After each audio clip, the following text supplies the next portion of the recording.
Going to finish up this weekend with the course is what's called Freedom Free-for-All. And again, especially with this one, I just want to clarify, I think by now we all understand this concept of personal responsibility, okay? I think in a society we've created that point to where we've become very reliant on someone else telling us what we can and can't do, or go looking for advice. The whole weekend was focused to help you realize who you are, what your free will is, and what the responsibility for you to be able to educate yourself and move forward based on your own decision, not the opinion of somebody else. So that's, I want to just reiterate that, because we're going to get into areas like, you know, filing an income tax form. Well, I can't tell you how to file an income tax form, or they'll come after me. But I can show you what I've done. And then you can take that, apply it to all this other information, and if it ends up being the same thing, at least you know you've done it on your own volition, okay? So we're going to start. Actually, when we started, this whole thing started because I was looking for the answer to one question. Found a few more answers, but the answer to one question was, give unto Caesar what is Caesar and give to God what is God. So what was Caesar's? And I think we're getting a clearer picture of, at that point I didn't know who Caesar was or even God was. So I think we're getting this thing polished off a little bit. We're really focusing on, I think we figured out what is Caesar's, and we'll give Caesar what is Caesar's. I hope by now we all understand our capacity or relationship to the Income Tax Act is as legal representatives of a taxpayer. We are not the taxpayer in itself, okay, but we are the legal representative of the taxpayer, and we have some contractual obligations we must perform for the taxpayer. We're starting to get a real division between who we really are and who he really is. So here are the couple of sections that have been haunting people and that offer punishments and fines and this and that, and one of them, section 238. Okay, it says every person who has failed to file or make a return, or when required by or under the Act or a regulation has failed to comply with the following sections, is guilty of an offense, and a fine not less than $1,000 and not more than $25,000, and imprisonment for not exceeding 12 months. So when you stop taking this personally, they're not asking you to file. He's under contractual obligations to file, and as his representative, you need to file for what he's doing. Okay? So with that in mind, you can basically, you know, make section 238 mute. You know, you now no longer have any problem filing for him. Now you understand who he is, right, and what he does, and understand their true contractual obligations. So you're breaking the contract that you've entered into. When you understand that he's not that bad, when you know who he is and how to use him, complying with that simple request to file an information return or whatever every year, it's not a big deal. So the other one, though, is section 239. Okay? Every person who has made or participated, assented to, or acquiesced in making of a false, deceptive statement or return, certificate, statement, or answer filed, made as required by or under this act, is guilty of an offense. Okay, of a fine not less than 50%, this, that, and imprisonment for a term not exceeding 2 years. This is what we call the tax evasion one. Okay, and that's why we're going to spend a bit of time on this concept of intent. What is intent? What is motivating you to file? So you got to say, okay, what is your intent for filing? If your intent for filing is to violate the terms of the contract, then they may have a ground and positions for tax evasion. If your intent to file is to obey the law to the best of your understanding, to the best of your knowledge, fulfill contractual obligations, then your intent is good. It's not criminal. Okay? Now, here's the thing, is part of that contractual obligation is to be able to understand this whole book here. Because if you don't understand that whole book and you file and you make a mistake and you sign their form saying you understand this, they have grounds for tax evasion because you just told them you knew everything, and everything you told them is the truth. So we're going to look at that aspect of it. I think by now everybody here could probably create their own reasonable interpretation of the Income Tax Act, right? And here's the thing. This whole weekend, none of this had to be true. Because now it comes down to intent. You know, we'll go through about a little bit more about this intent, because how do we know what is true? Right? How do we really know what happened this whole weekend, any of it's true? They won't tell us. It won't go on the front page of the newspaper. It won't go on TV news. It would destroy their game. So how do we know? How do we know on a personal level? When we look at how do we file, As the awareness develops and the fear begins to dissolve, this question raises a lot. You know, we're all at points, okay, I understand now I have to file because of my relationship with him. How do I do it? Okay, filing for a taxpayer, honestly, anything else could subject you to those acts, Section 238. But it says, so as long as you file, Section 238 becomes mute. You don't even think about it again because you know you're complying with that part of the law. Now, like I say, this whole research that everybody's doing and stuff would be a lot easier is when we asked a clear question, we got a clear answer. Is that not what we really want? Do we not really want to know, are we born taxpayers? Or is there a game going on and we really didn't have to obey this? That's the answer to the real question. If I woke up, worked in my capacity as a natural person, is that taxable? And do they have the right, and where is that right? Okay? So what we were, not only do you need to know, develop your own reasonable interpretation of this whole thing, you also got, and now that you know you're different than that person, you need to sort of understand what his rights are. See, that taxpayer has rights too. They're phenomenally less than yours, but he has rights nonetheless. One of them is you have the right to every benefit allowable under the law. So that taxpayer has the right to every benefit that he's allowed to get. Information. The taxpayer has the right to get complete, accurate, and clear information about your rights, entitlements, and obligations. So he has the right to ask questions, so he gets a better understanding.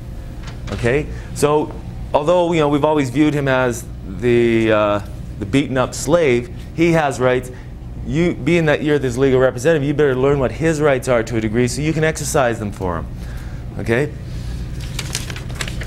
Now, like I say, this whole thing was really motivated in search for the truth. We really want to know what's going on. What I did a while ago to try to establish my own intent for filing, my own intent for doing everything, is I tried to get some answers to some questions. Being that HDRC is the ministry that creates the social insurance number, I felt it was prudent just to ask them. I'm writing to you in my capacity as a natural person to get some clarification about my possession of a social insurance card. I have currently been in possession of a social insurance card, and after several years of research and study, it wasn't until recently that I learned what I believe to be its proper use and purpose.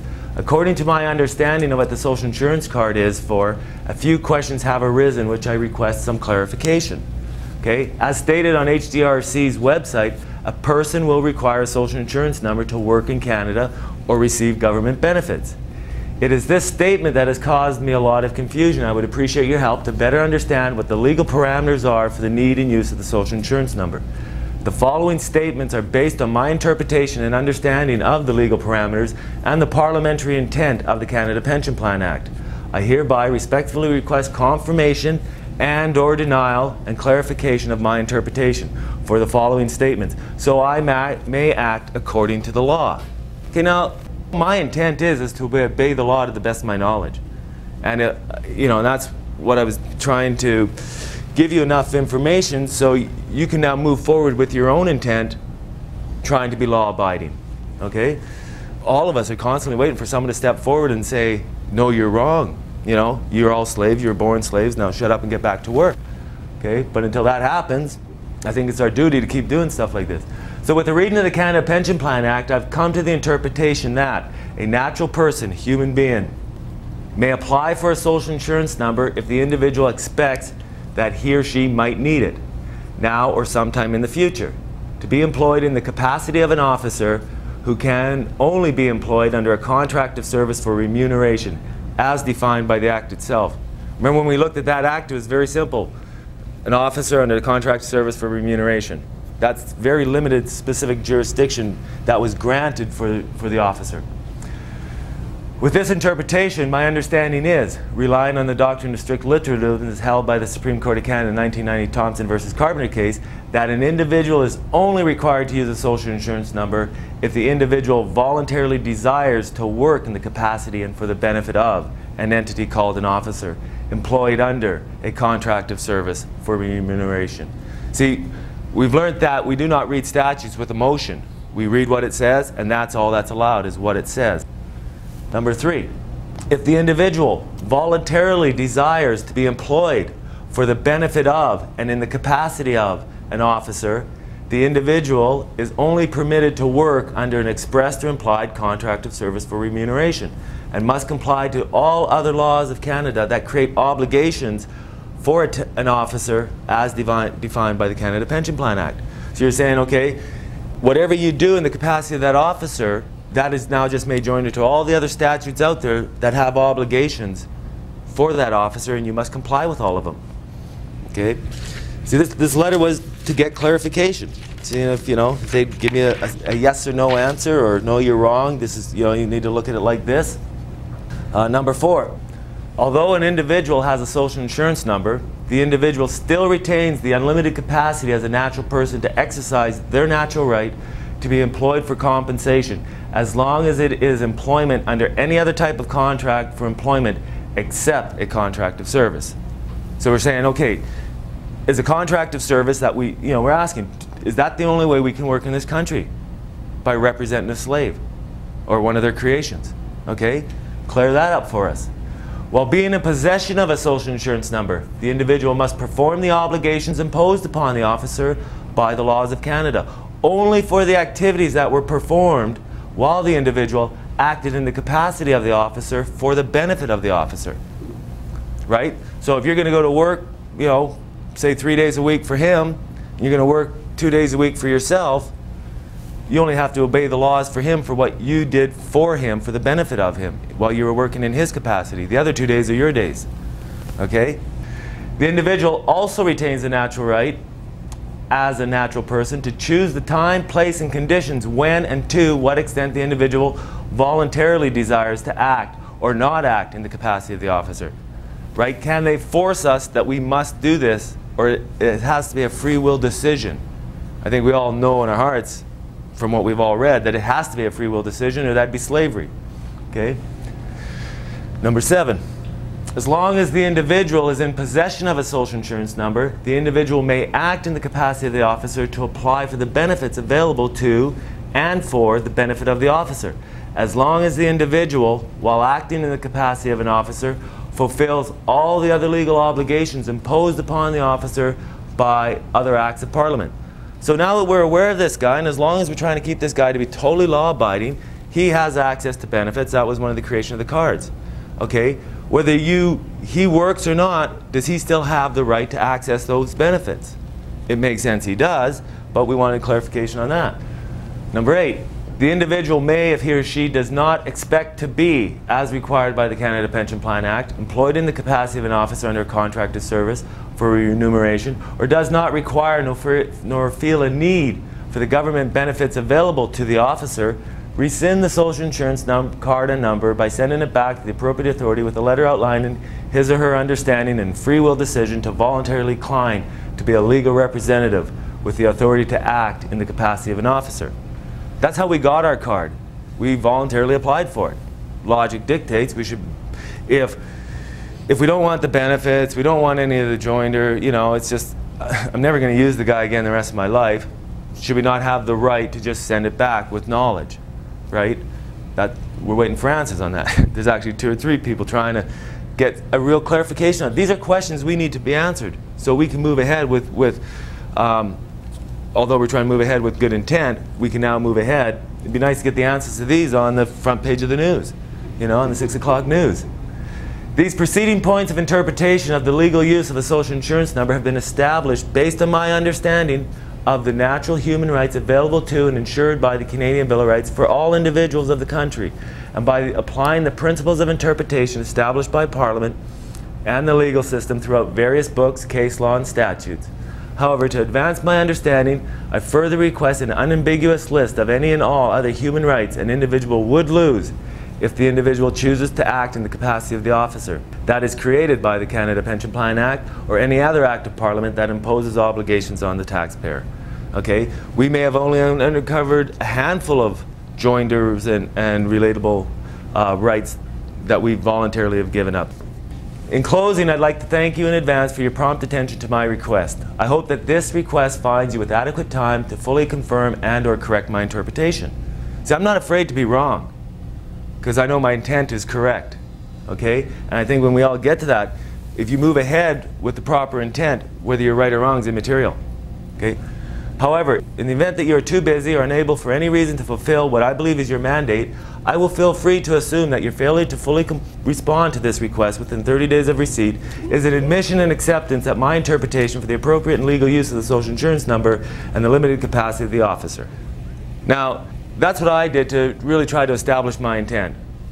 I think it's a free country and we all can send a similar format if that's your interpretation, you want some clarification on it. Okay, now they did answer. And it's funny, you know, when we shift from this anger and fear that everybody sits behind a desk, that they're in on the whole thing and they're out to get us and stuff, they're just human beings who are caught up in the same illusion. And I was really quite impressed as the politeness that came back. This was like within 2 weeks, I got it right back and said, on behalf of Honourable Jane Stewart, Minister of Human Resource Development, I wish to acknowledge the receipt of your correspondence. Please be assured that the Minister will be made aware of the matter you have raised and will give it proper consideration. Thank you for taking the time to write. I said, okay, that's cool. They got the letter, and you know, and they're going to carry on with it. So a couple weeks later, I'm thinking, this is exciting. We're going to find out whether we're right or wrong. Is that not the whole thing? Are we right? Are we wrong? Who knows? And I'm thinking, this is great, you know. So on behalf of Honourable Jane Stewart, I wish to thank you for your letter of July 30, 2001 concerning the use of the social insurance number in the administration of government programs and its legislative basis. The Minister has requested that I respond to your letter. Legislation for the registration of social insurance numbers is contained in the Employment Insurance Act, subsection 138-141, and the Employment Insurance Regulations, subsection 89. The social insurance number was introduced by Parliament in 1964 to register persons for Unemployment Insurance Commission and the Canada Pension Plan. In 1967, it became a file identifier for Revenue Canada. Well, we already know those, okay? Therefore, the social insurance number has the legislative basis to be used in the administrative of these programs and other federal programs. We already knew that. I have enclosed a list of authorized uses of the social insurance number obtained from the Treasury Board website. I trust this information responds to your questions regarding the legislative use of the social insurance number. I regret it is not possible to respond to your statements based on your interpretation and understanding the legal parameters and parliamentary intent of the Canada Pension Plan. Thank you for taking the time to write Minister Stewart. Okay, so your typical response is, you know, but they did help narrow the search for us. Remember we talked about the limited use of that social insurance number, yet everybody and their dog asked us for it, right? They gave us a list. Canada Elections Act, Canada Labour Standard Regulations, Canada Pension Plan, Student Loans, Canadian Wheat Board, Family Allowance Regulations, Family Support, Gasoline Aviation Tax, Goods and Services, Income Tax, Labour Adjustment, Old Age Security, Racetrack, Tax Rebate, Unemployment, Veterans Allowance, Income and Health Care, Immigration, Labour Adjustment. So it is still very limited when you look at the multitude of subject matters that we get involved with. Okay, you don't see banks on there for interest-bearing accounts. Start noticing, you know, that stuff like that. So it is helping narrow in the search, and we're going through each of these, and we're asking, why do we need a social insurance number to vote in an election if that social insurance number is hidden? And stuff like that, you know. So it's helped us try to narrow the search. Now another thing that you may want to know is, like, what do they know about the entity, right? I think by now we've established tracking is very easy, and they monitor their officer quite a lot. So it's been some time since you last filed for the taxpayer and you feel you need to clean up the past in relation to him. You may want to find out what information has been compiled through the years of your absence. With the interconnecting tracking system they have in place, you may be able to find more information of your activities that your taxpayer was involved in instead of trying to rely on your own memory. I've heard of people that haven't filed for 15 years, 10 years. I can barely remember what happened last week, right? How do they know? So, you know, maybe a step to consider. As the legal representative, you have the authority to ask for information they have compiled upon it. Okay, some of it's free of charge and some of it costs. Another reason you may want this information is, what if there is some documentation that has been wrongfully attached to that taxpayer? This will give you an opportunity to set the record straight. Because remember, if you don't say no, you just said yes. So there's the address, and yeah, it's asking you shall receive, hopefully.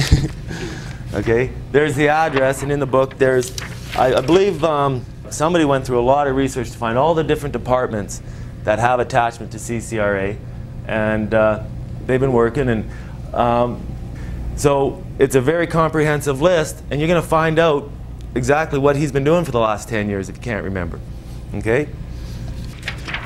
because this is what may happen, and this is a personal thing, I just changed the names, numbers, places, times, this, that, and everything, is when I found out what they knew about the entity that I represent, there was some mistakes in there. And if you don't say no, you just said yes. Because they have this thing called GST, they go and they just randomly audit people, and sometimes my invoices show up in there. Well, the homeowner that I built the house for had no idea who I was, you know. Probably didn't understand, even hear about a natural person. So these paperwork show up and they get attached to his file, okay? So the taxpayer, I asked him, I said, look, there's some mistakes in your file, write him a letter. Okay, so he sat down, wrote him a letter, and he said, I'm aware that you have a documentation that assumes I had received income of $15,865 for the year 2001. However, I'd like to bring this error to your attention. The sum in question was not received by Jonathan Elwood Doe. But you want to know what John Doe's middle name was, eh? As remuneration for employment under implied or written contract of service. I believe this error occurred due to the ignorance of the party stated in the documentation on the file. So whoever the receipt was for, or invoice was for, or whatever. I believe the amount in question was compensation for a natural person, Jonathan Elwood Doe, under an implied or written contract for hire. This is the right protected for him in the Canadian Bill of Rights of 1960, Universal Declaration of Human Rights 1948, to an unmolested pursuit of a trade or occupation and exchange his private property, physical or intellectual, as he sees fits. However, if the documentation in question specifically identifies Jonathan Elwood Doe 999-999-999, please forward a true copy so I may amend the filing so I can comply with my obligations as a taxpayer. Okay? It's not to skirt the law, it's not to hide, it's not to run, just turn around, face him, and say, let's see what's really going on here. He signs it, sincerely, this, that, and everything. Okay? You know, he didn't want to have to get dumped with something that I earned. You know, like, you want to keep the record straight. You want to get the paperwork back in. So we're going to look at, you know, I started looking at this. And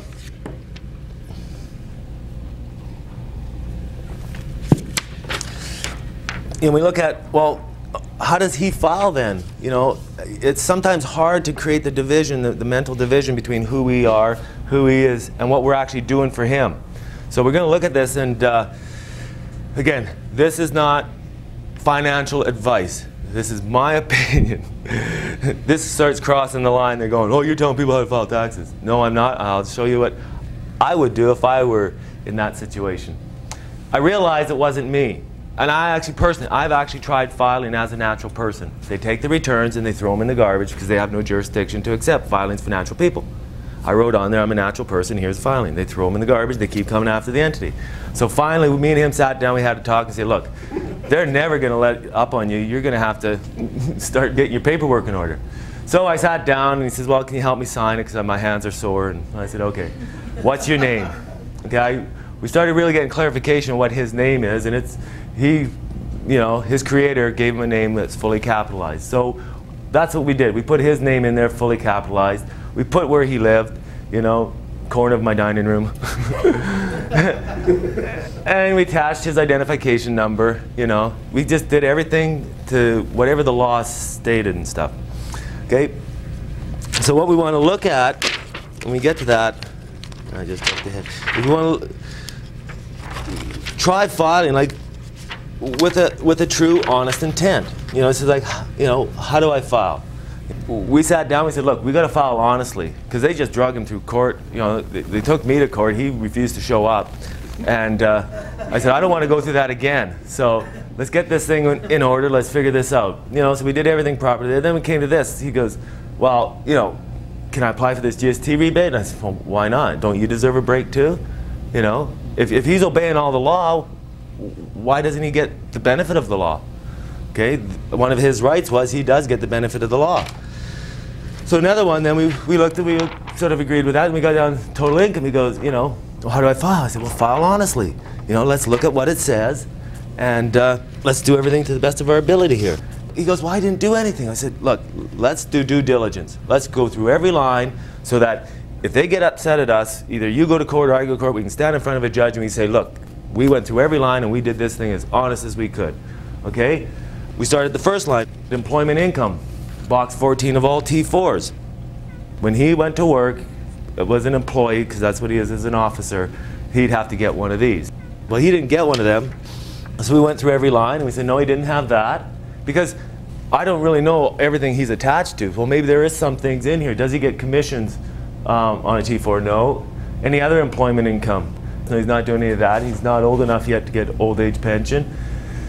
So we went through everything, you know, and a lot of it just basically, well, he's not in business, you know, he sits in my dining room. He doesn't get hurt because he's not on, you know, he doesn't work. So, you know, basically we went through whether it was zero or not, because some of his friends, they're old enough to get pensions that are taxable, so they have to put that in, right? So we went at his that was his total income. We went through his net. So we went through very carefully because I want to do it right for him. So we looked at the net income, the total income, and then we started looking at taxable income. Basically, the taxable income ends up taking the total income, subtracting it all from the net income, and just doing the math good. So you run the numbers on that. So he ends up, you know, running the whole thing. He's allowed to make like $6,000, $7,000, $8,000 a year, and he said, well, I know it's no big deal if I make a little bit of money. I got some RSPs, can I take them out? I said, well, if you need something to live on, you might as well start taking them out. And so he just took them out a little bit over every year so that he could get them out just enough to live on. So when it all spins out, he said, I sure hope it ends up being zero, and he was quite lucky. Most of the years it was zero. I said, okay, are you sure everything on here is the truth? He goes, I think so. So what do you mean, don't you know? He goes, well, I try to do everything the truth. I said, well, haven't you read the Income Tax Act? He goes, I tried, but I can't understand it. And so we ended up with a problem, because the last line says, I certified that the information given on this return and in any documents attached is correct, complete, and fully discloses my income. I said, is that the truth? He goes, I don't know. He said, so in reality, he says, he had no idea. See, he started realizing he was a lot more ignorant than he thought he was. He had never read this thing completely. He attempted to and got halfway through, realized even if he could read the whole thing, he'd never understand it. So I said, well, we have a dilemma here. We don't want to lie, we want to tell the truth. So I said, well, why don't we just change this a little bit? We changed the period into a comma and put to the best of my knowledge. That was the truth, okay, which was very limited. And signed it. I signed it for him. Just I could have made an X, it really didn't matter, just as long as there was some indication that, you know, he was conscious of this. And we wrote the truth behind it. We signed it without understanding. Because the last thing we wanted to do was sign something that said I certify, which means I make fact that all this stuff is true. Because now, what if he made a mistake? What if he forgot something 4 years ago? And they go and attach it to him and say, aha, you're trying to evade taxes. An honest mistake, and he gets thrown in jail for a couple of years or fined heavily. You know, so we said, no, let's just tell him the truth. You know, your mom always told you, honesty is the best policy. So that's basically how we proceeded it, you know, and I think he's quite happy with it. They seem to have accepted it. And that's why I think when you and your entity sit down and have a long talk, you really need to look at what your intent of cleaning up the past for your entity is. Because as long as your intent is good, what can come out of that, right? So what we want to move on to is another area. Any other questions on that before we move on? There's another area that raises a lot of concern, the thing about bank accounts. Because we have been told, they told us, and it's common knowledge that this guy can't open a bank account, or this guy has to use that card to open a bank account if it's interest-bearing. Is that the whole truth? Are there provisions when you know who you are and no service can be denied you, you know, or that's discrimination with you as a human being, that becomes slavery in a sense? Is there provisions within the law itself that will allow you to walk in tomorrow, show them the law, and get a bank account in your own capacity as a natural person without attaching it to a social insurance number and still get interest? Okay, because if everything what we're said this whole weekend, if the whole essence of what it is true, then we should be able to go to the bank acts and stuff and find those provisions, and that again will add the support to the whole essence of all this information. Okay, so what we want to do is, like we do, we go to an act and we just quickly look and see who it's talking about. See if we're even in there as a natural person. So the act respecting banks and banking. Okay, this is for banks, not credit unions or trust companies. So bank means a body, corporate, partnership, fund, this, and corporate. A person. So they've identified this concept of entities here. A person means a natural person, an entity, or personal representative. Now remember, we flashed back. Would this not have made the Income Tax Act a little bit more clear about the definition of person? You see how easy it is if we were actually involved in that act? Okay, we see this throughout the whole thing. So we know in the Bank Act, when they use the word person, it can apply to us. Okay, and that all other entities are included there too. So now let's look at about a deposit account. I think before we look at this, you need to want to look at what is a bank account. Really, what is a bank account? Go back to the simplicity of a bank account. Right now, we're so trained that we can't even exist without a bank account. We have direct deposits, this, that. We have debit cards, this, that. We don't even know how to live without a bank account. But what is a bank account? What started a bank account? What did we have before banks? We all had a tin can in our backyard. So we said, hey, let's get together, give one person authority that has to obey laws so we can trust them, and create one big tin can. You know, some people even today think when they go to their bank and they put money in there, the teller takes their money and goes and puts it in their little slot over here. Here's your little pile of money. It's not that way, but the essence of the bank is just a tin can. They've switched it so we become so reliant on them, and all they have to do once we become 100% reliant on, throw a switch and says, we now control you even greater.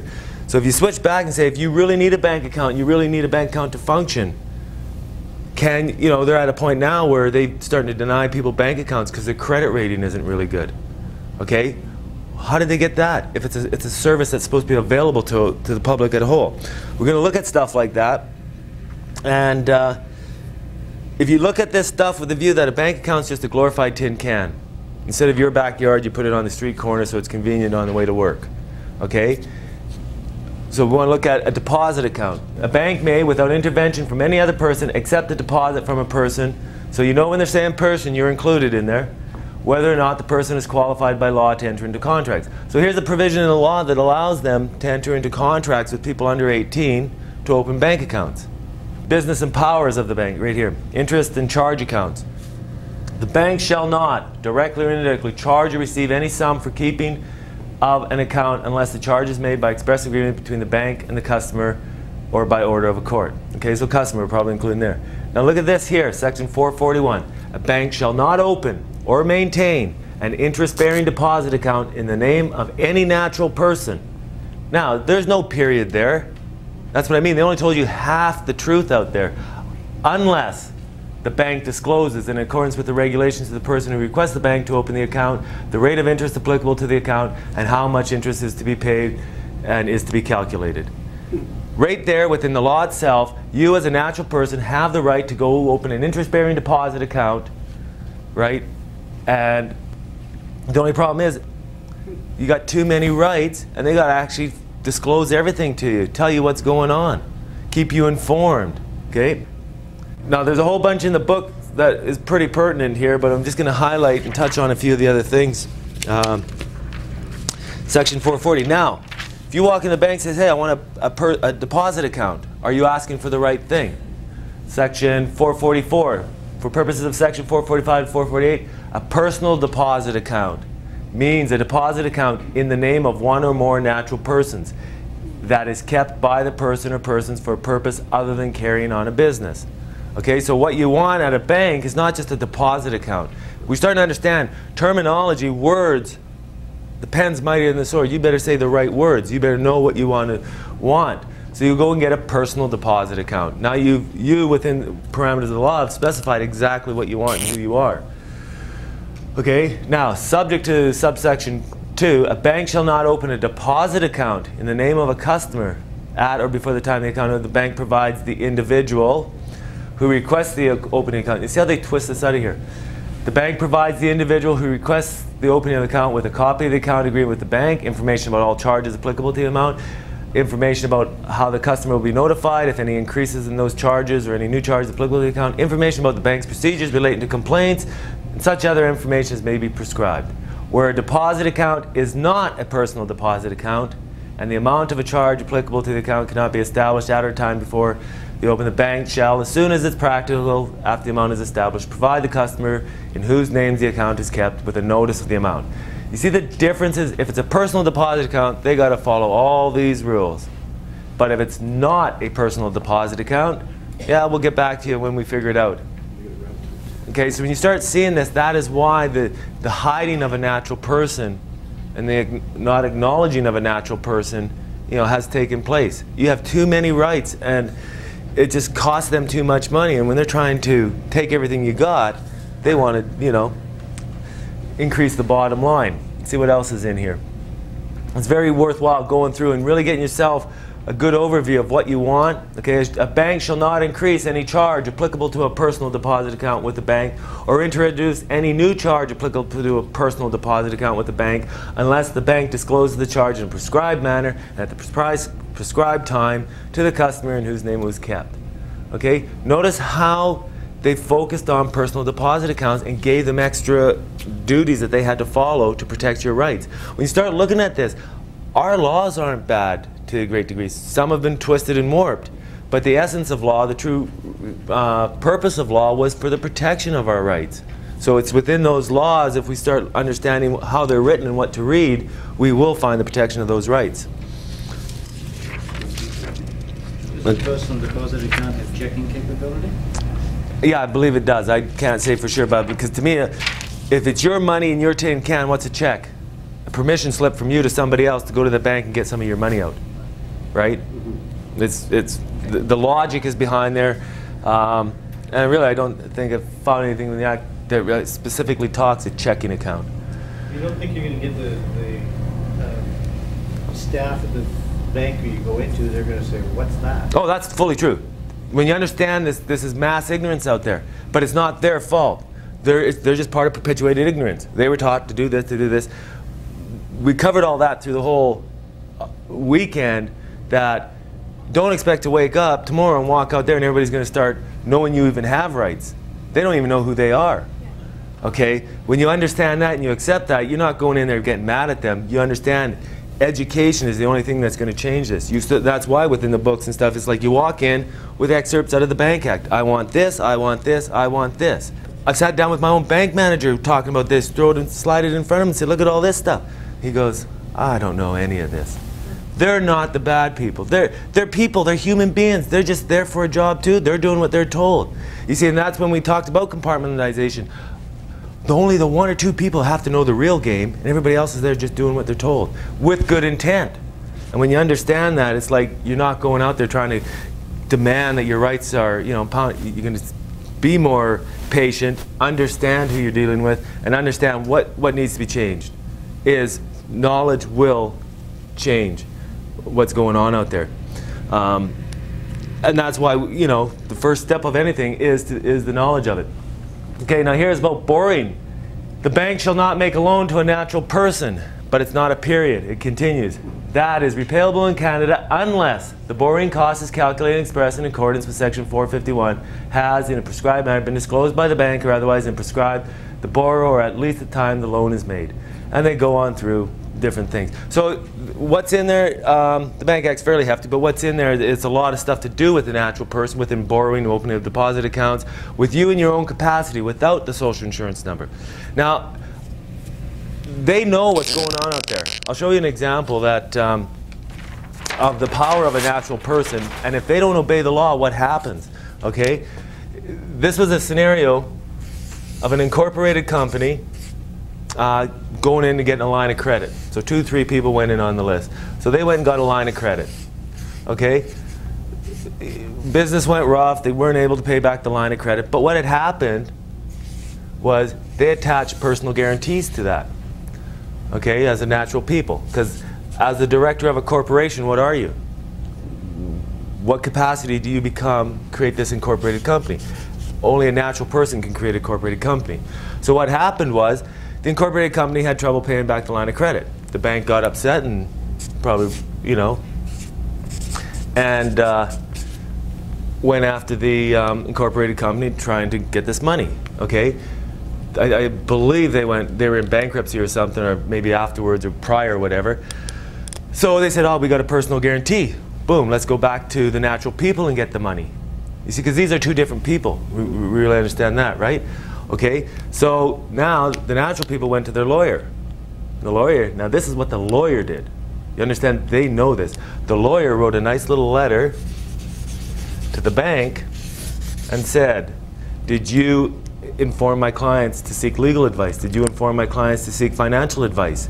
Because they were going now after the natural people, because the incorporated company had ceased to exist. So their natural person rights kicked in. Okay? That bank immediately they just went for settlement.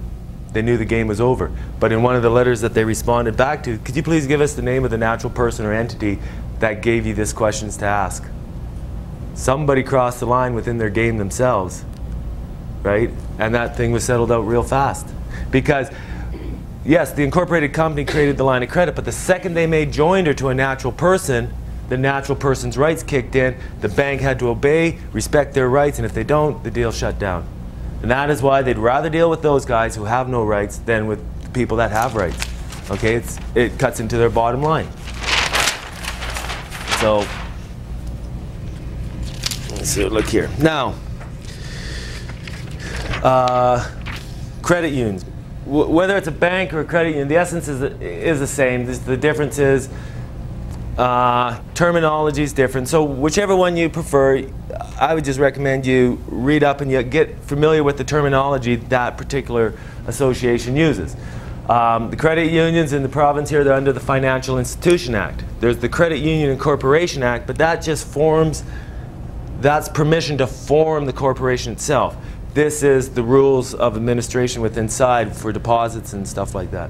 So let's look at here and get some concept of what these words mean when we're going to be reading them. Deposit business means the business of receiving on deposit that is repayable on demand after notice on the expiry of a specific term at specific intervals specifically. See what this is? It's just another tin can, and they're getting permission slip through statute for you to put your money in their tin can, and they have to protect it. Okay? Depositor means an individual or an entity, so a natural person or an artificial person.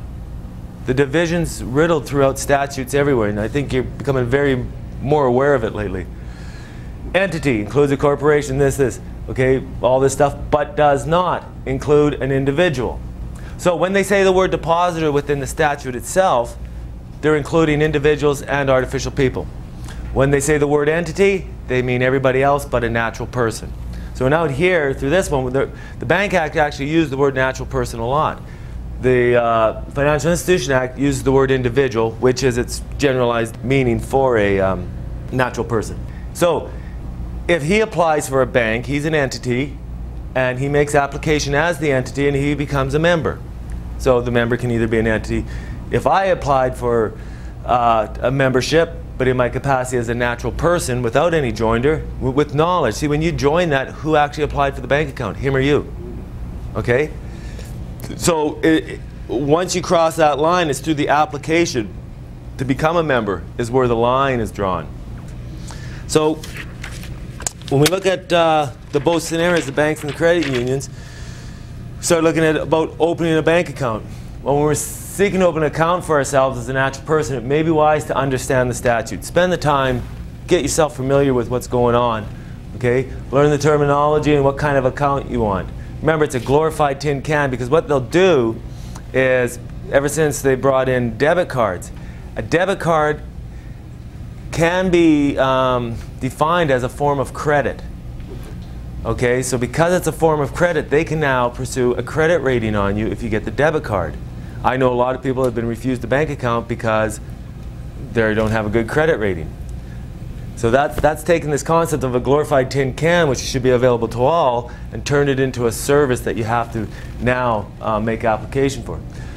Bring the statute, or at least the pertinent parts, with you for the authorities, because the odds of the average account manager, even bank manager, anybody knowing any of this is slim to none. Okay, they're just part of the game, and they need education as well, you know, like we're doing. So with this approach, you do not have to try to convince the others of what is right. Let the law speak for you. And it's very powerful. When you lay down the statute law, you say, this is what the law says, this is what I want. Now they have a decision. Do we want to break the law? Right? Now what some people have run into, the bank says, well, it's our policy, not to open a bank account without a social insurance number. So if that happens, fine, don't get upset. Remember, it's just a massive amount of ignorance. Getting upset is a big waste of energy. Say, fine, can you please put that in writing so I can seek further counsel? Because you understand, talk is cheap. Okay? When you get them to put it in writing, usually the attitude switches. A friend of ours did that. They refused to accept this declaration he wanted to attach to his account. And he said, fine, phone me up, what do I say? Well, tell them, no, just put it in writing so we can look at it further. Once something's writing, now you have proof. Talk is so cheap. They can threaten you on the phone, they can do this, let them put it in writing. Okay? So he told them to do that. They said, they phoned him back 2 hours later, we'll attach it to your account. Okay? When you understand, it was our ignorance that allowed them to take the power away from us, make them, because that person who's talking to you is just told to say something by somebody else, and they don't have the background to support it. Now, because when you look at a bank account in its truest sense, when it's not attached to credit, you're not going in there to apply for credit. You're going in there to open a bank account, someplace you can put your money. Yes? On the issue of credit, too, through experiment, I've actually found out they don't really need your social insurance number even to check your credit. No, date of birth, name, spins it down, right? We'll touch on that just after we finish here, because that's like to do with credit cards. There's a lot of people are getting credit cards now without a social insurance number on. They want the credit. They don't want to give him the credit. Okay? If you look at, I have actually one at home I just got last week, an application. It says social insurance number with brackets says optional. And if it doesn't say it on the front, then if you go through the body of terms on the back of the application, it says, if you have supplied your social insurance number, which is implying that on the front page it was optional. Okay? I think more and more people are aware that they have rights, and it's just becoming a greater awareness worldwide, and people are starting to say no a lot more. So when we look at the BC Human Rights Code, now here's the thing, even if they say they have a policy or this, that, they can't do it, you want to open a tin can, right? Section 4 shows you how powerful human rights are. If there's a conflict between this code or any other enactment, this code prevails. So Section 8 says discrimination in accommodation, service, or facilities. Okay, we look at a bank account, it's just a service available to the public in general. Okay? A person must not, without a bona fide reason, or bona fide and justifiable reason. Well, if the guy has bad credit rating, he's applying for credit, now we can refuse him. But if a guy just wants a part of our tin can, we can't refuse it. Deny to a person or class of persons any accommodation, service, or facility, okay, based on discrimination. Now we look at this because of race, color, ancestry, place of religion, marital status, family status, physical and mental disability, sex and sexual orientation, or that person or class of persons. Again, when it comes to human rights, you can drop this in, pick and choose which one. But you understand, when you look through the illusion of what they're trying to create, and it's not the people in the bank trying to create, they're just following orders. When you look at the whole thing and go in there and look for a bank account just as a deposit account. Now, I think we're going to have a break there. We're going to move into another area, and we'll show you how this information, when you have the knowledge of statutes and law on this, and awareness of who you are and what your rights are, we start looking at some other areas. And the one reason we looked at this one was the Debt Collection Act, is because this is abused. It's not that people need to try to find ways to skirt their obligations. It's just they have rights, and there's no reason somebody can use your ignorance against you and start abusing. A lot of people get abused because they ended up owing money. Even a person of the highest integrity can find himself in a position of debt due to circumstances beyond his control. So because of that, that still doesn't give a person the right to use abusive techniques on them. Now, if we look at the Debt Collection Act and you understand the foundation of this country, you start seeing the correlation between God's laws, the common law, and the Debt Collection Act. Deuteronomy 2:15, it says at the end of every 7 years, you must cancel debts. How long is something left on the credit bureau? Okay? We are built on the foundation of biblical principles because they have the humanity attached to it. And we talked about this illusion of money, right? Somebody, for some reason, could not pay a debt. Now that haunts him the rest of his life. Why did they create this thing, Bankruptcy Insolvency Act? Because people were killing themselves over what? An illusion of money, right? So just because a person owes someone money does not give anyone the right to violate their rights for payment of the debt. So by looking at the Debt Collection Act, we can see that a balance was created in an attempt to protect both parties. Without knowledge of your rights, you can, as many have, fall victim to the abusive collection practices. And it is with knowledge that you can keep the illusion of money in perspective and prevent fear and guilt from manifesting itself within. First thing we do when we go to an act is start seeing who it talks about. We have these collection agents, means a person other than a collector who for remuneration does any of the following. So here's the head of the company, the collection companies, and he can hire collectors, means a person who is not a collection agent. Okay? So this is the person that through statute is responsible for the people that work with him. Okay? Debt pooling system, and you understand this too. We've all seen on TV as you make a phone call, these people will come and they'll take all your debts and they'll negotiate and restructure your whole debt payment plan. Do they have some special power you don't have? No, maybe they know what some of your rights are greater than you and you're willing to pay them to exercise your rights. Okay, so we're going to look at that. What are unreasonable collection practices? Okay, a person must not exert undue, excessive, or unreasonable pressure on a debtor or a member of the debtor's family or household or the debtor's employer in collecting, negotiating, or demanding a payment of debt, in repossessing, seizing, distraining any property, or in evicting a person from property. Now, for purposes of subsection 1, without limiting the subsection, undue, excessive, and unreasonable pressure is exerted if a person does any of the following: makes a charge, a threat, or promise that pertains to the matters other than the collection of the debt, except for the purposes of verifying the employment of the debtor, communicates to the debtor's employer without the consent. I know a lot of people that their employer keeps getting bugged because somebody owes money. When you start looking at the human reasons they were put in there, okay, the employee starts feeling, what do you call it? I forget what the word is. Humiliated, there you go. Okay? Communicates with the debtor, the debtor's family, the debtor's employer in a manner and in a circumstance that's because of the nature or frequency of the communications, alarms, distresses, or humiliation are likely to result. So when you start looking at these, you say, okay, you can see the human attachment to it. It's not to skirt it, but when we don't know that, we allow the abuse to carry on. So a person who does any of the following commits an offense: refuses or neglects to comply with the act. So when you know what the act says and you're getting abused, you say, excuse me, you're violating the act, you know, you're not allowed to be doing this, right? Makes a false statement in application.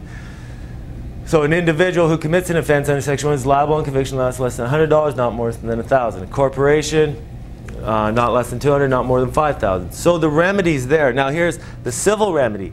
If a debtor has suffered loss, damage, or inconvenience as a result of contravention of this act or regulations, the debtor has a cause of action against the person who contravened the act. If in an action under subsection 1 the court finds the debtor has suffered loss, damage, or inconvenience, the debtor is entitled to a judgment for damages suffered or $100, whichever is greater. So if you track this series of abuse to a point where, you know, fine, get enough evidence and have them take you to court, or you take them to court. Okay, the judges are looking at that. When you really start giving the judges the tools to make rulings on appropriately, they end up being real nice. Here's just some more biblical essence of the attachment to debt collection. When you make a loan of any kind to your neighbor, do not go into his house and get what he was offering you as a pledge. Stay outside and let the man to whom you're making a loan bring the pledge out to you. If the man is poor, do not go to sleep with his pledge in your possession. Return his cloak to him by sunset so that he may sleep in it. You understand? They knew the illusion of money. What is more important, right? And then after 7 years, it all started back. Okay, so by standing up for yourself, you have options. You can either keep a journal of the abuse and then plead your case before a judge, and you can exercise your right to contract and make an offer for payment in the amount that you can afford without leaving you impoverished. Okay, I mean, stuff happens in people's lives that they just have no control over, and they need to take back control. So by looking at the essence of what is just and fair within the balance of laws of nature, I've personally seen the following procedures work and utilized with success. Payment or demand for full payment translates into extortion, violate not only man's laws, but God's laws upon which the country is founded. What we're going to look at here is we don't know where the support of it comes, to be quite honest with you. Yet, we've used it for years. We've seen people use it.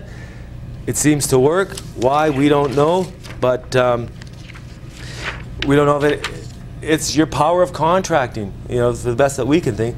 Here's an example of a payment agreement. If you owe somebody money and they say, we want it all now, well, you can't pay it all now. If you could have paid it all now, you would have paid it, right? So you got two choices. You feed your kids or keep some guy from quit bugging you on the phone. There's that balance that needs to be created with him. So but you stand up and know who you are and know what some of your rights are. You start using some of your capabilities, like your right to contract, and you write out a contract with them. You say, due to my current financial position, I'm only able to afford to commit to X amount of dollars per month. Take control of yourself back. Please find enclosed a check or money order for my first payment of this arrangement. I will forward a check or money order for the aforementioned amount on a monthly basis until the debt is paid in full or my financial situation changes, at which time I will contact you in writing and adjust the amount to suit my financial needs at the time. If, for any reason, you feel you need to refuse my payment, please send the check and money order back with a letter stating your position for refusal. I hereby demand that any further communication to myself must be in writing. Thank you in advance for your cooperation. When they cash the check or the money order, you have just entered into an agreement. Okay? This is what your rights is to do. You need to take control back for yourself. Now, I know people now, they've restructured their whole life. They've taken back control. They've dropped the payment from $160 down to $40.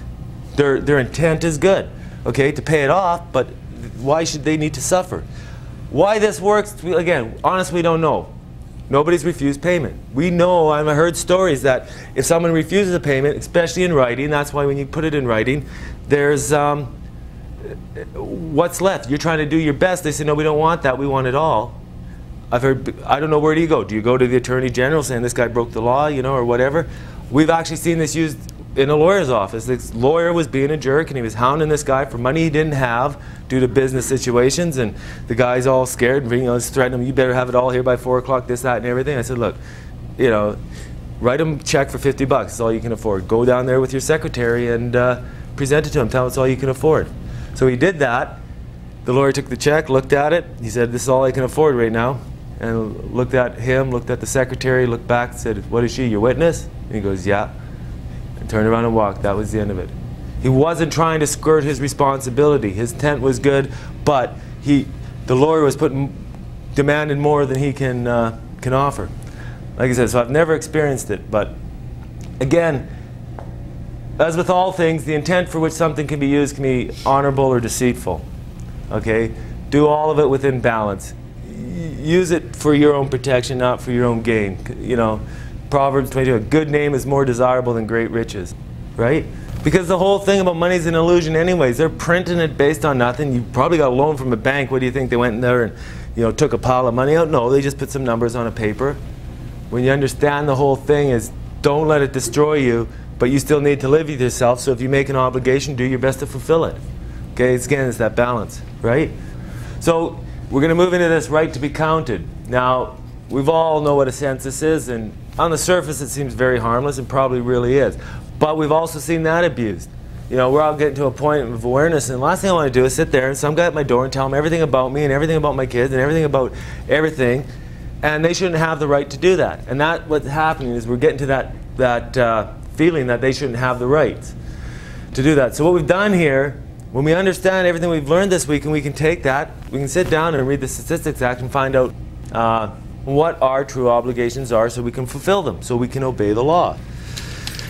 So we're going to start by looking at Section 3. Again, the Statistics Act is just a permission slip for someone to collect information. Okay? It was needed because when our country was formed, the provinces gave up the right to indirect tax in exchange for one lump sum and capitation payments, so much per head. Well, when that clause went in there, you needed to know how many heads there were in the country. Okay? So you see the need for this one to arise. So Section 3 establishes the Statistic Bureau and the name it is to be called and the limited jurisdiction it has authority to operate in. Okay? There shall continue to be a Statistic Bureau under the minister known as Statistics Canada, and some of its duties and limitations. Section 19 creates the imperative for a population census and time structure in which it's to be administered, because this was its true reason. We need to know how many people are here so we can do these, what we now know as transfer payments. Okay?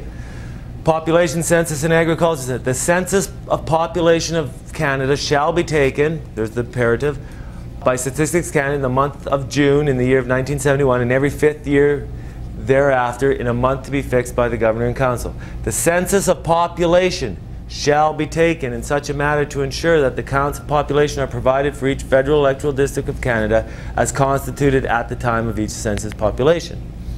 Okay, so there's the imperative that they must do a population census.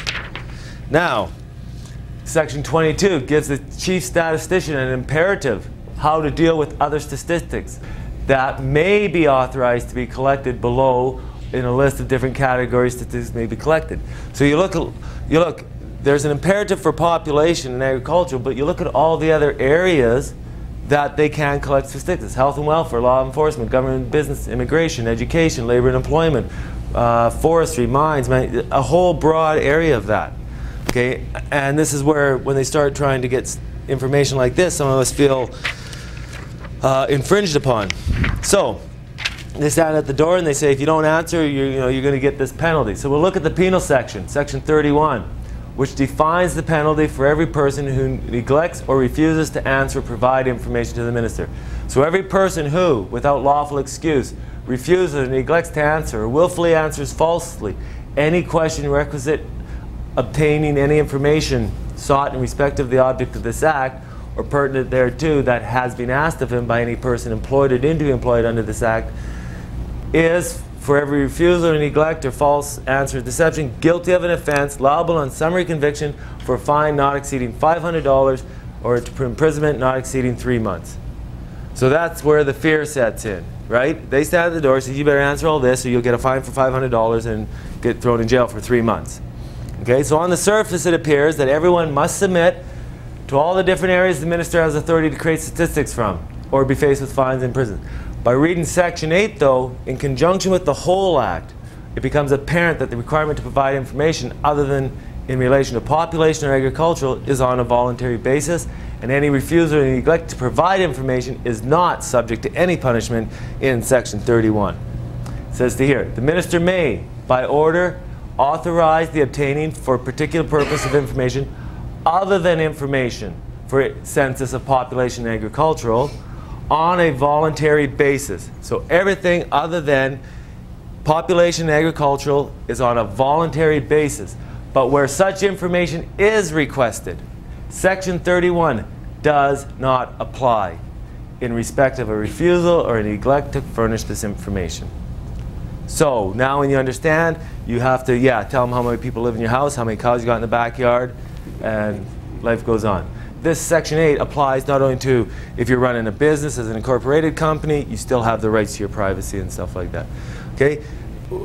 Just by a bit of knowledge on knowing what we're reading, when we're reading statutes, we can free ourselves greatly. A situation arose for a fellow we were talking to in Victoria. He had census at his door and the guy's just hounding on him. And this guy didn't know any of this, but he felt inside it was wrong. He felt it should have been wrong that this guy had this much power in him.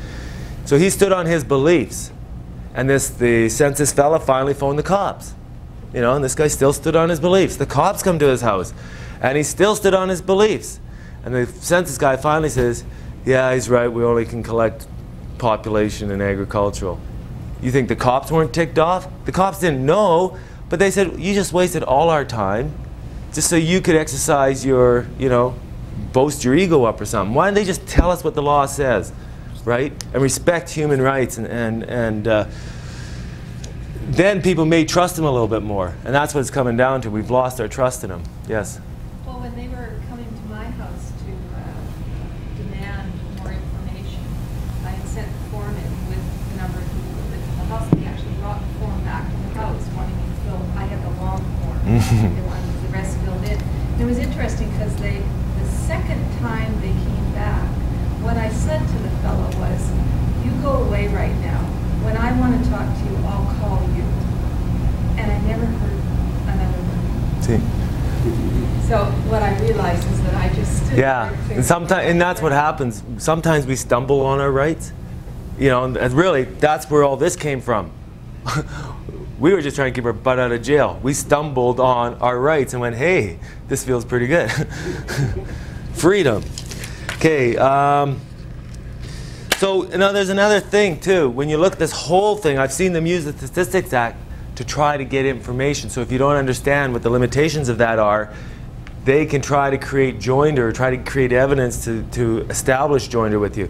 There's a fellow who like I said, has his whole company set up where all his guys are under a contract for hire. But he's an incorporated company. Now imagine how out of balance that was. You got this incorporated company with no employees. So he went through the audit. The audit just ended non-eventful because he had no employees to exist. They're all independent human beings there. So now after that happened, he started getting approached by statistics, you know, saying, are you an employer? How many employees do you have? Trying to dig up established things. He's sharp enough to know who he is and know what's going on. And so we emailed him up the Unspun Statistics Act there so he could have the law to support. Because I mean, like I said, if the guy comes to your door and you say, the law says this, you not only saved yourself hours and hours of hassling with the guy, you can get back to watching the Sunday football game or whatever, right? I think actually one of the important things that happens there too is you don't add to the fear base. Right. Yeah. Yeah, I mean, we went through it before we knew this stuff, and there's that fear, because you don't want to break the law. I don't think, innately, all of us have integrity, we want to be law-abiding, but when the law sort of conflicts with our beliefs, that's where that fear gets fueled. Yes? Well, does Stats Canada go after everybody? Because I've never heard a word from these guys for 15 years. They know where I am, but I've never had a consent. Well, no, there's no reason for them to go after you. If you understand the need for census, you'd be more than happy when you see them walking down the street, you open the door and you say, there's 12 of us living in here. Because the number that goes on the paper is the number that's the transfer payments are based upon. That was the whole reason to create census, is because they had to calculate this transfer payment. Send that to all the households, you know? The long forms and stuff, but I mean that's why it's on the news. I mean, I never did it. Oh, maybe they just, people always slip through the cracks. But I mean, I know on the news they had a fella that was living under the SkyTrain thing. And they said, how many people living in your box there, you know? Because it's for a good purpose. You see, and that's where we need to start looking at things with clarity, because it's not all bad. Some of it's good, some of it's bad, some of it's being abused, some of it's being manipulated. So that's where the challenges and stuff come from. So what we're going to do is start wrapping this up by reviewing some of the ways to prevent these joinders, by recognizing these joinders, and some of the tools we have to utilize and to protect ourselves. Okay, as we learned here, there's different forms of joinder, the good, the bad, and the ugly, and we have verbal joinders. Okay, now again, we'll review this. When someone asks you, who are you? I hope by now you're aware that you better be careful what you say. Because if you say, yeah, I'm John Doe, right? Because that's the only authority they have is to talk to this John Doe. You have just made voluntarily joinder to that fella. Okay? So what do you say when they ask you, and you're comfortable with talking to them, you understand definitions of this, what can you say to them if you want clarity? Which one? Right? Check your wallet. There's probably 10 of you in there. Which one do they want? What is their authority based for that? Okay? So again, and until you get to that point of comfort and stuff, don't hang yourself with your tongue. Okay? Don't speak for him when he wasn't doing anything, or don't let him try to speak for you. Understand what you're doing. You know, tell him if you're who you really say you are, put it in writing, because you have no idea who's on the end of that phone. Okay? And it's not for anything else but for the protection of your rights. Because although maybe 80% of it out there has proper intent, it's that 20% that's hurting us. Written joinders. I think we now, after going through your right to contract and understanding that talk is cheap and the pen's mightier than the sword, you're going to spend some time reading contracts, looking for joinder, and being very careful with it. If you're ever forced into signing something, just say no. A contract to be valid has to be voluntary, without conditions attached to it. Okay? Protection from unwanted joinder. I think this probably makes more sense today than when we first looked at it. The cost of ignorance is far greater than the cost of education. Right? People are going, well, how do I, you know, I'm still joined, he owes him a lot of money. Yeah, he owes him a lot of money and he probably has to pay it.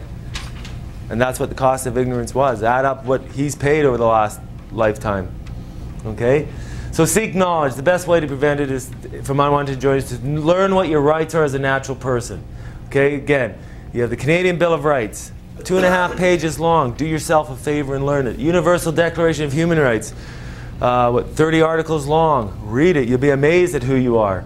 Any other article you can find relating to what your true capacity is. Okay? And within the books, there's a lot of that stuff in there. Authority, again, this one we'll just touch on it again. Just because someone comes up to you and says, I want you to do this, remember when you understand human, nobody was born with greater rights. We're all equal. So in order for anybody to demand anything from you, they either have to be given special authority through statute, not to infringe on your rights, but to even do that job. So you have the right to say, can I see your identification? Okay? Can I see where you got your authority? And again, if the situation warrants, asking for additional pieces of ID may be appropriate. How many pieces of ID do we get asked for when we go want to do something? We need 2 pieces of ID, 3 pieces of ID. How come they get away with just showing you 1? Right? Okay, and again, it all comes to intent. If you're using it for the right intent to protect yourself, I don't see any harm with it. Now here's your most powerful tool. I mean, when you understand your ability to do this, this will, really it shuts most people right up.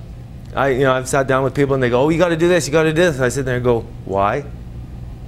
And they have no idea. They just go, because all they're doing is repeating what's been programmed in them to say. But when you actually stop and you say, why?